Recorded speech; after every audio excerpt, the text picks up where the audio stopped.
From the opinion pages of the Wall Street Journal, this is Potomac Watch.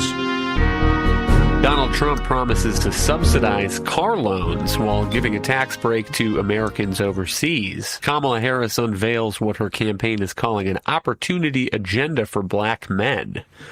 Welcome, I'm Kyle Peterson with the Wall Street Journal.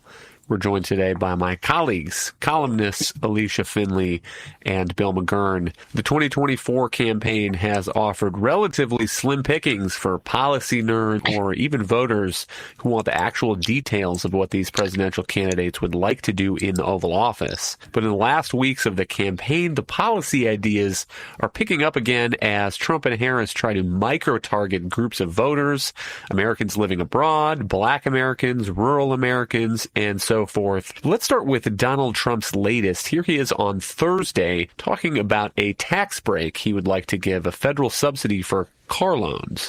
Today, I am also announcing that as part of our tax cuts, we will make interest on car loans fully deductible. So we're going to make it fully deductible, the interest payments. That's going to revolutionize your industry. This will stimulate massive domestic auto production and make car ownership dramatically more affordable for millions and millions of working American families. This is a phenomenal thing. Alicia, what do you make of this idea? So it seems what he's trying to accomplish here is to stimulate auto purchases right now. Auto sales have actually been declining, and that's in part because of rising interest rates and higher costs over the last few years fueled by inflation. So consumers are pulling back. They're not buying as many bigger cars, high-priced cars. So he's trying to stimulate consumption, and one way to do that is through this, essentially a subsidy through the tax code. And he wants to make the interest on auto loans deductible. So similar to actually what it is for student loans, because there's student loan interest at least up to about $2,500 is deductible. And then mortgage interest on loans up to $750,000 is also deductible. So he wants to make auto loan interest deductible. I'm not sure that this would actually accomplish what he's intending, in part because the real reason why consumers are pulling back is because they simply cannot afford cars right now, and that's for various reasons. And it would actually mainly benefit higher earning people because it's a deduction, and therefore it benefits people with higher marginal rates. So those, maybe 35 to 37% income brackets. And these are people who aren't struggling so much to afford new cars. The people who are really struggling right now are more lower income people, and this wouldn't actually have a large benefit for them. But the bigger problem is he's creating another carve out in the tax code. And this is exactly what his 2017 tax reform tried to do away with. It actually cleaned up the code, removed and eliminated a lot of exemptions and deductions for special interests. And this would just create a new one. And then what's going to have to happen is over time then is the rates are going to have to be higher the more new carve outs you add. A second idea from Donald Trump in recent days has been what he calls ending the double taxation of overseas Americans. This is clearly aimed at a group of voters that often don't get a lot of attention in American politics. The Association of Americans Resident Overseas estimated in November of 2023 that there are about 5.4 million Americans living abroad. So interesting of him to go after them as a voter group. The policy here is a little bit complicated. So the Tax Foundation bill says that under current law, Americans are taxed on their worldwide earnings, even if they live and earn income abroad. Some taxpayers can use foreign tax credits and the foreign earned income exclusion to reduce or entirely offset their U.S. tax liabilities, but they must still navigate a complicated U.S. tax filing process and sometimes pay tax twice. And so there's arguments, I think, over whether, as Trump says, this is double taxation, or if in many cases people get a credit for whatever taxes they're paying to the foreign government in whatever jurisdiction that they are in. On the other hand, my understanding is that the U.S. is one of the only countries in the world to tax its citizens overseas in this manner. So my view is I guess I have some sympathy for this as a discrete tax policy idea. But what I find harder is that this is coming as a last-minute promise amid all other kinds of last-minute promises by President Trump, including tax-free tips, tax-free Social Security benefits. The Tax Foundation, for what it's worth, estimates that this change on overseas could cost between $50 billion and $100 billion over 10 years. Meantime, we have the 2017 tax cuts. Many of those provisions are expiring in 2025. We're going to have a debate over whether to extend them, which ones to extend. And so, Bill, my complaint here is more that this looks to me less like a real thought-out policy that is being driven by the Trump campaign than just another promise being thrown out that will probably be quickly forgotten if he wins the Oval Office. Yeah, you're right. There's 2 points. As you say, I was one of those overseas Americans for about 15 years, paying both taxes. The only other country in the world that does this is Eritrea. It's not accepted international practice. And I think it makes the U.S. very uncompetitive to have it. The problem overseas Americans have, they don't really have politicians pushing for them. They're not that popular. Many of them are high income earners. But the idea that they should pay twice, I think, is very out of sorts with practice. And these people are frequently like the shock troops of our export economy, going into foreign markets with American goods and services and so forth, and they shouldn't be punished. Now, that said, I'm like you. The problem is, I think the overall thing that Donald Trump is revealing is that we're overtaxed. There's all these niche things, tips, auto loans, and so forth. And I mean, it's very clear what he's trying to do. Buy voters, say, I'm going to reduce your taxes. But it's not done in a comprehensive way. To me, what it all argues for is an overhaul of the entire tax code that gives us a flat tax. It's the fairest tax, have everyone pay the same percentage, and it's the cleanest tax, the easiest to fulfill, write out, and instead of a hodgepodge that complicates the tax code, and in this case would result in lost revenue that would make sustaining his tax reform of a few years ago, make that harder to renew. I don't think it makes sense. It's a pure vote buying grab. Hang tight. We'll be right back in a moment.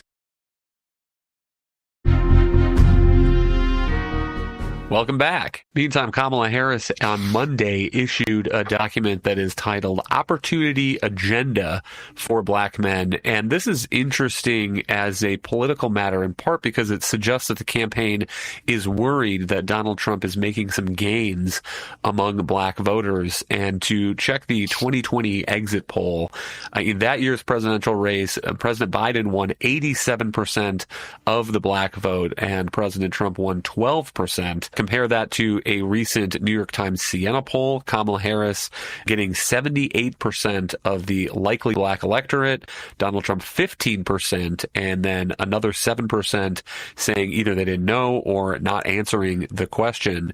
Alicia, what is in this agenda for black men that Kamala Harris is using now as she tries to win back some of those voters or win over some of those voters who are in the don't know category? Well, it's really a grab bag of policies. She's pitching about $20,000 in forgivable government loans for $1 million, mostly minorities, or that's the way she's framed them, to start businesses. And these are really more de facto grants because they're almost all likely to be forgiven. It's like the PPP program during COVID. They were loans, but in fact, almost all of them were forgiven. She's also proposing to legalize marijuana and help those with drug convictions, minorities especially, to start their own commercial marijuana businesses. New York has actually pioneered this model with giving retail license priority to those who have been, quote unquote, most impacted by the enforcement of the prohibition of cannabis, or nonprofit organizations whose services include support for the formerly incarcerated. Now, this is almost, it seems like it's like a reparations plan for people or for minorities with drug convictions, but the reparations actually isn't going to help the minorities. I'm not sure anyone really believes that marijuana is the pathway to success.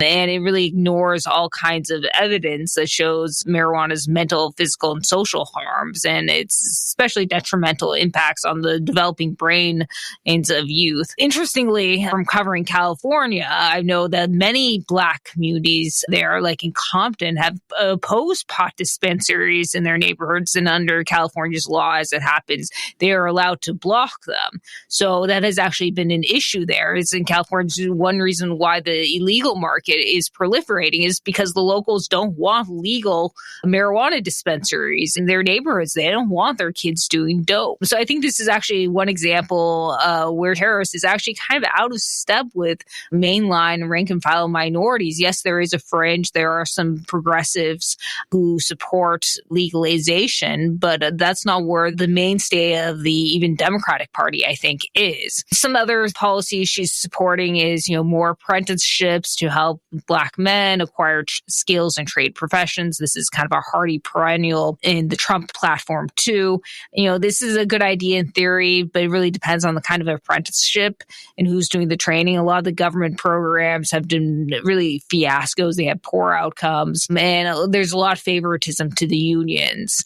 Another proposal is to more government investment in Black male teachers. And then she also suggests maybe the public service loan forgiveness plan now enables anyone who goes to work in public service for 10 years get their loans forgiven after making really de minimis payments. Now, she kind of floats this idea that somehow sweetening this for Black males to encourage more to go into teaching, the theory that minorities learn better when they are taught by people who look like them. There really isn't much evidence for them. Yes, Black male mentors are important for young people, but really the better idea and better way to help young Black men is to break the union control over public schools, which really disproportionately harms low-income and Black students. Again, there really isn't much in her plan that's really going to benefit Black men. I mean, what we saw really during the Trump economy, and actually the last year or two under Biden, is what's really helped them the most is a very tight labor market, which has pushed up wages. But as I said earlier, the other way is to expand school choice, improve the public schools through reforms, perhaps like teacher tenure or seniority, to break the union control. One thought on this marijuana piece, Bill, which I think is interesting, is that I understand the arguments for decriminalization and clemency that some states have made, but she's going further than that. Here's the line in her plan. It says legalizing marijuana nationally, working with Congress to ensure that safe cultivation, distribution, and possession of recreational marijuana is the law of the land. And with respect to the criminal charges against people who were in possession or low-level dealers of marijuana, my understanding is that most of those are probably in state courts. Those people convicted of those crimes end up in state prisons, state jails. And so the federal government's reach there is pretty limited. But we have had this situation where some states have decriminalized or legalized marijuana, and it is still illegal federally. So one way to read this is that she wants to solve that problem and get rid of the federal ban, though the broad language here that she's talking about, making cultivation, distribution, and possession of recreational marijuana the law of the land, makes me wonder how far she's really intending to go with that, if there are states and communities that don't want cultivation and distribution of marijuana. Yeah, it's an election year pander, and I think she's doing it because one of the accusations against her when she was Attorney General was that she locked up a lot of people for marijuana, and African Americans in particular. It's a pander, and it's insulting. The idea that the salvation for African Americans and the route to building up generational wealth, as she says, is the marijuana industry. I just think it's absurd. It's not real. And we've had all sorts of unintended consequences where we have legalized it. Today's marijuana is far more powerful than it was 50 years ago. And again, it's getting lost in the election year. I don't think anyone's going to vote for Kamala Harris because of this policy.